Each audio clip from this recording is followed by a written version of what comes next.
برادر عزیز تو مسلمانی. چون این را مخاطب می کنم، در این جمع ما روزخور نیست، ولی در آینده من مطمئنم یا از طریق تلویزیون خواهد شنید یا در آینده صدای من به گوش او خواهد رسید. برای تو برادری که روزه میخوری این را میگویم که 11 ماه را خوردی، 11 ماه را خوردی.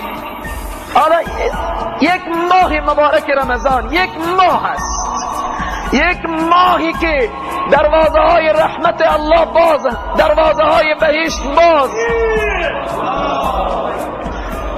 در این ماه که تو هدایت نشوی چی وقت میخوایی هدایت بشی؟ در این ماه که به بهشت نری کدام وقت میخوایی به بهشت بری؟ همین رمضان اگر انسان را وارد بهشت نکرد دیگر هیچ امکان نداره انسان به بهشت برود. چون دعای پیامبر هست، دعای جبرئیل به آمین پیامبر هست که میفرمایند جبرئیل میگوید هلاک باد آن انسانی که رمضان بگذرد به او هنوز گناهکار باشد.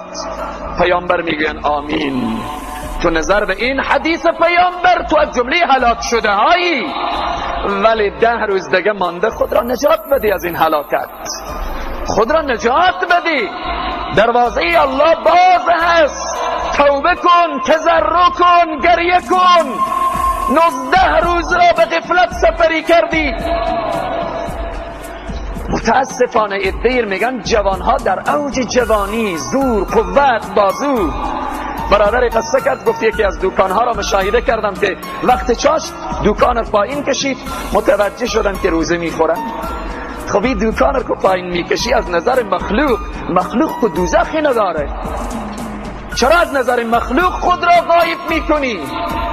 او خدایی که بلندسر تو حاضر و ناظر، او خدایی که این روزه رمضان را برای من و تو نعمت عظیم و بزرگ داده، او خدایی که دروازه های بهشت را باز کرده که ای انسان بیا به بهشت، ولی تو میگی نه من بهشت نمیام، میخوام به دوزخ میرم. دوزخ او میگه دروازه های دوزخ بسته هست، میگیم نه من باز میکنم میرم به جهنم.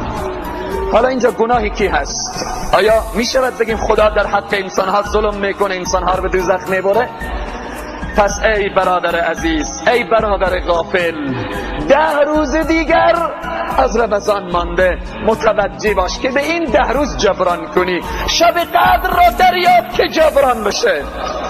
و همچنین نکته برای بعضی از خواهران که در کوچه و بازار در رمضان هم بعضی به بی‌حجابی دیده میشوند. تو خواهر مسلمان به رمضان که با حجاب نشی، چی وقت با حجاب میشی؟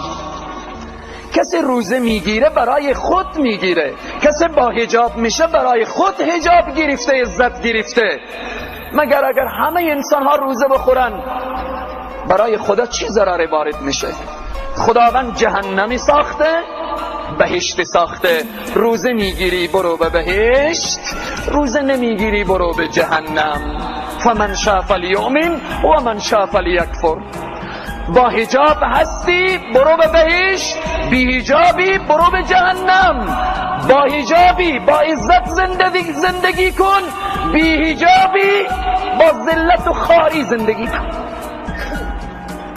همه ما و شما بارها و بارها مشاهده کردیم چیزی که موضوعی که یک شیرینی در جای گذاشته، یک چاکلیت اگر پوش داشته باشه هیچ وقت مگس ها و حشرات با او رجوع نمیکنه، ولی پوش نداشته باشه همه مگس ها با او رجوع میکنه، تبدیل به یک لجنزار میشه. زن با حجاب تا بی حجاب چنینه. زن با حجاب چنان هیبتی داره، عظمتی داره، شکوهی داره که چشم فساقر میسوزانه.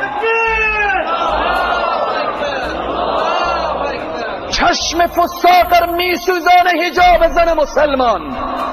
فساق و فجار ناامید میکنه، شیاطین جنی و انسیر ناامید میکنه، ولی زن بی حجاب فساقر امیدوار میکنه، شیاطین جنی و انسیر